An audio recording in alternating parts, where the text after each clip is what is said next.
Towards the end of this week's parasha, the Pasuk tells us that Yaakov Avinu instructed the brothers to ask forgiveness from Yosef for selling him to Mitzrayim. The question is, where do we see this in the Pasuk? Where do we see Yaakov Avinu instructing the brothers to ask forgiveness from Yosef? An answer is given that although it was a terrible thing that Yosef was sold down to Mitzrayim, the end of the story is a happy one. Yosef Tzaddik was very successful and he became a ruler in Mitzrayim. So obviously the brothers felt guilty and upset for what they did, but they thought that an apology, asking forgiveness, wasn't necessary because ultimately it was for Yosef's good. By being sold to Mitzrayim, it led him to become a ruler.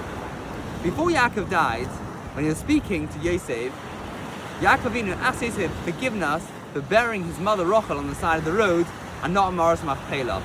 Yaakov Avinu asked for forgiveness from Yosef Tzaddik for burying Rachel on the side of the road, even though that ultimately turned out into a good thing, because the Yidden were able to daven there when they were exiled.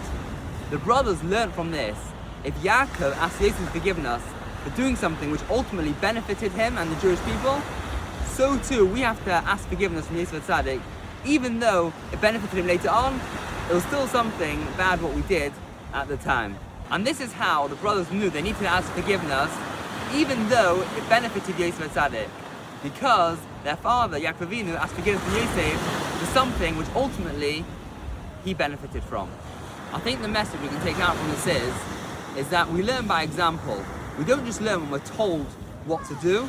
The brothers learned from their father by just seeing what he did. He asked forgiveness to Yosef Tzaddik.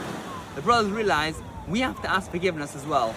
And this is the way we learn, probably sometimes a lot better than being told straight out what to do.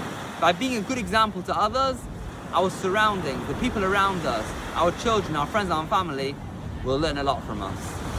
We should all have an amazing Shabbos.